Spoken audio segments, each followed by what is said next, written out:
విజయకృష్ణ మూవీస్లో మేడం గారు కృష్ణ గారి సినిమాలో కృష్ణ గారు విజయ నిర్మల గారు విజయకృష్ణ మూవీస్ ఆవిడ సపరేట్. దాంట్లో ఒక పంచాయతీ అనే సినిమా చేశాను కృష్ణ గారు హీరోగా. హరిబాబు అని ఒక ఆర్టిస్ట్ ఉన్నాడు, లేడు అప్పుడు తెలియదు, ఆయన ఒక క్యారెక్టర్. దాంట్లో నేను ఒకసారి ఒక పాలేరు వేషం కూడా చేశాను నేను.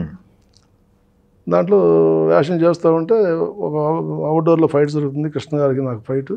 ఆ ఫైట్ చేస్తే కృష్ణ గారు నేను చేస్తాను, కృష్ణ గారు పిలిచి మేడం గారిని విజయ ఇటు బాగానే చేస్తున్నాడు, ఇటు కొంచెం బాగానే ఉన్నాడు, నెక్స్ట్ మన సినిమాలో క్యారెక్టర్ ఇద్దాం అనుకుంటున్నాను నేను అని. అప్పుడు అదాలత్ సినిమా సార్ అమితాబ్ బచ్చన్ గారిది, అది కృష్ణ గారు తీద్దామని చెప్పి కొన్నారు రైట్స్. అంటే ఇప్పుడు మేడం గారు ఉంది సార్, నేను కూడా సంఘం శేఖిన శిల్పాల్లో ఒక విలన్ క్యారెక్టర్ ఉంది, విలేజ్ ప్రెసిడెంట్ క్యారెక్టర్ ఉందండి, ఆ క్యారెక్టర్ ఇద్దాం అనుకున్నాను తనకు నేను. ఆవిడ మాధవరావు మేకప్ మ్యాన్, కృష్ణ గారు మేకప్ మ్యాన్ పాకుండా రే నాయుడు అంతే గారెల బొట్టులో పడ్డారు, మా పద్మాలేళ్ళు విలన్ అయిపోయారు అన్నాడు ఆయన. నిజంగా ఆ రోజు నేను ఏదో ₹1 కోటి లాటరీ కొట్టాను ఆనందం సార్ నాకు. అప్పుడు ఉత్తరాలు వీళ్ళే ఫోన్లు లేవు, వీళ్ళకి ఉత్తరాలు రాయటమే, పలానా సినిమాలు బుక్ చేయాలని పలానా సినిమా బుక్ చేయాలని రాసుకుని పిచ్చి పిచ్చిగా అట్లా ఉంటే అది అదాలత్ సినిమాని అప్పుడు మన లక్ష్మీ ఫిలిమ్స్ ప్రొడ్యూసర్ గారు లింగమూర్తి గారు ఏమంటే అదాలత్ హిందీలో అంత బాగా ఆడలేదు కదా సార్ కృష్ణ గారు, అదాలత్ ఎందుకంటే ఇంకేదో సినిమా చేయొచ్చు కదా అన్నాయంటే దాన్ని పక్కన పెట్టి వాళ్ళు వేరే సినిమా చేశారు. ఓహో. ఆ సినిమాని సత్యరాజు గారు, కృష్ణరాజు గారిని పెట్టి, సత్యరాజు గారు మేనేజర్, సత్యరాజు గారు కృష్ణరాజు గారు మేనేజర్, ఆయన ఆ సినిమాని ఈయన తీశాడు కృష్ణరాజు గారిని పెట్టి. దాంట్లో నాకు అనుకున్న క్యారెక్టర్ వచ్చేసి ప్రసాద్ బాబు వేశాడు దీంట్లో. అది సక్సెస్ 100 days ఆడింది సినిమా. అట్లా నాకు ఆపర్చునిటీ పోయిందంటే తర్వాత నేను ఒక సినిమాకి కోదండరామరెడ్డి గారి సినిమాకి విజయవాడ అవుట్డోర్ వెళ్తే మా ఊరు వెళ్ళి అక్కడ చిన్న గొడవ అయితే ఊర్లో ఆ గొడవలో ఉండిపోయి ఒక 5-4 నెలలు అక్కడ ఆగిపోవాల్సి వచ్చింది. అయిపోయి మళ్ళీ తర్వాత మెడ్రాస్కి వచ్చేసరికి మేడం గారు ఉన్న రూమ్కి 2 సార్లు జీప్ పంపించిందట ఆ సంఘం చికెన్ శిల్పాల్లో ఆ క్యారెక్టర్ కోసం. అప్పుడు ఫోన్ లేవు కదా సార్. విజయ నిర్మల గారు లేడంటే పద్మనాభన్ మేనేజర్ ఉన్నాడు, ఆయన వెళ్ళి వచ్చి నేను వచ్చిన తర్వాత వెళ్ళి అమ్మ నమస్తమ్మా అన్న, ఎందుకు రా నెత్తి మీద ఎక్కడికి వస్తావు, ఇప్పుడు ఎక్కడికి వెళ్ళేవారు అన్న, ఊరు వెళ్ళానమ్మా, ఆరోగ్యం బాగాలేదు, అబద్ధం చెప్పారు, కొట్లాడితే చెప్పకుండా. ఆ సినిమా స్టార్ట్ అయిపోయింది, తీసేసారు ఆ సినిమాని. ఆ క్యారెక్టర్ అలా మిస్ అయిపోయింది, మంచి వేషం మిస్ అయిపోయాడు. కృష్ణ గారితో వీడు విజయన్ మాస్టర్ అని అన్నాడు కదండి, విజయన్ మాస్టర్ గారు మా కన్నడంలో ఫుల్ బిజీ. అంబరీష్ గారు, అనంతనాగ్ వీళ్ళందరితో, విష్ణువర్ధన్ తోటి వాళ్ళందరూ ఎవరైనా పిలిచాడు మాస్టర్. వాళ్ళు సిగరెట్ కాల్స్తే ఇతను తీసుకురాల్సిన, ఇతను తీసుకురాళ్ళు కాల్సిన, అంత చనువు ఉండేది వాళ్ళు. వాడు ఇక్కడ నుండి ఇక్కడ రవిడిగా ఫైటర్ చేశాడు, మాకు వెళ్ళి మాస్టర్ అయిపోయాడు. ఆడు వచ్చి అగ్నిపర్వతం సినిమాకి మా రాఘవేంద్ర సినిమా కృష్ణ గారు హీరో, దానికి వారిని మాస్టర్ని తెచ్చారు. అప్పుడంతా కుంపులు అనేవాళ్ళు. ఈయన కృష్ణ గారు ముందు రాఘవేంద్ర వచ్చారు, రాఘవేంద్ర వచ్చేసరికి వీడు మాస్టర్ గారు కారులో దిగి అప్పుడు 355 ప్యాకెట్ అవి పెట్టుకుని ఇలా వచ్చాడు. కృష్ణ గారు కూర్చున్నారు, రాఘవేంద్ర కూర్చొని మాట్లాడుతున్నారు. రాఘవేంద్ర లేచి కృష్ణ ఫైట్ మాస్టర్ విజయన్ కర్ణాటక అని ఆయన కూడా లేచి విష్ చేశాడు. ఆయన చైర్ తీసుకుని వేసి కూర్చున్నాడు మాస్టర్.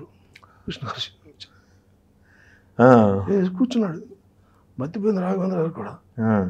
కాబట్టి ఇటు ఫోటోస్లో చూసి అపరాధికి వచ్చి కుర్చీ తెచ్చి కృష్ణ గారికి వేసారు, కూర్చున్నారు. అసలు ఆయన పట్టించుకోడు బాబు, కృష్ణ గారు పట్టించుకోలేదు, మహానుభావుడు అసలు పట్టించుకోడు.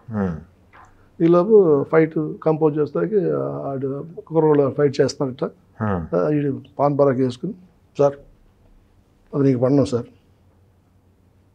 అది విలన్ సార్, నీకు హీరో సార్ అన్నాడు. నేను ఎవరికా ఇది అన్నాడు ఈయన. మీకే సార్, ఉరకవే నా మీద ఇవన్నీ ఎవరు చూస్తారా, ఈ కుహు ఇటు కూతురు గంతున్నట్టుగా ఇలాంటి ఫైట్లు తీయద్దు, సీక్వెన్స్ ఫైట్ తీస్తే తీయి, లేకపోతే అక్కర్లా అన్నాడు. అప్పుడు రాఘవేంద్ర తీసుకెళ్ళి ఆయన పక్కకి తీసుకెళ్ళి మాట్లాడి అవన్నీ తీసేసి గంతులు తీసేసి స్టిక్ ఫైట్ పెట్టి తీశారు. ఆ సినిమా సూపర్ డూపర్ హిట్ అయింది. అక్కడి నుంచి పెద్ద మాస్టర్ అయిపోయాడు. కానీ ఎవరు నువ్వు కడుపు కొట్టడం చూడలేదు సార్ నేను కృష్ణ గారు. డైలాగ్ చెప్తే కూడా ఒక సపోజ్ ఇప్పుడు నేను ఎవరైనా డైలాగ్ చెప్పేవాడు మర్చిపోతే ఏమే ఇంకోసారి చూసుకో అన్నాడు. 2 సార్లు 3 సార్లు చూడు, 4వసారి కొంచెం ఇచ్చాడు.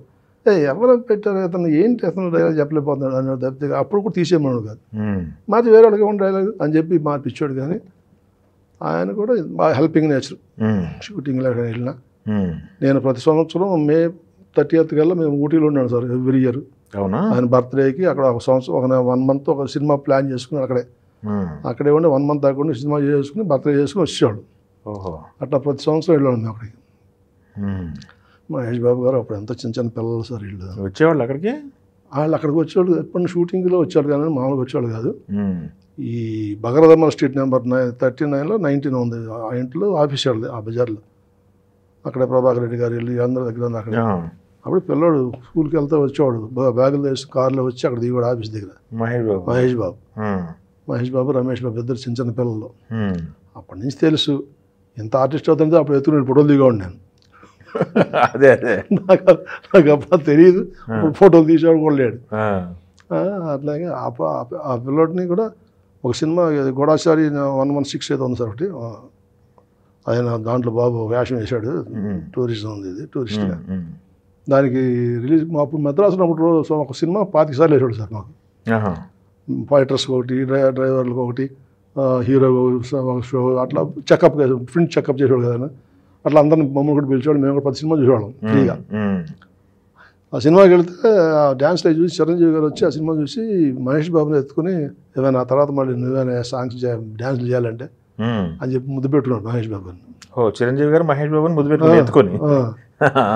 తర్వాత ఈయన ఎవరో రాఘవేంద్ర గారు అప్పుడే అడిగాడు కృష్ణ గారిని, 5 సంవత్సరాలు 8 సంవత్సరాలు నాకు అగ్రిమెంట్ చేయి, నాకు నేను సినిమాలు చేస్తాను బాబుతో అంటే, ఇప్పుడు వద్దండి చదివిస్తున్నాను, చదువుకుంటున్నాడు, ఫారెన్ పంపిస్తున్నాను, చదివైన తర్వాత చూద్దాంలే అని చెప్తే వచ్చిన తర్వాత ఏదో సినిమా రాజ్కుమార్ చేశారు.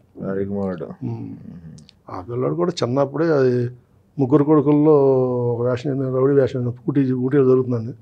ఒక రూపు రాడ్ కట్టి పైన ఆడదీస్తారు పిల్లోడిని, ఫైట్లు చేయాలి. వాళ్ళ నాయనమ్మ గారు అమ్మమ్మ గారు ఎదురు కూర్చుని ఉంది. అవేమి ఏడుస్తుంది పిల్లోని కట్టేస్తే పైన.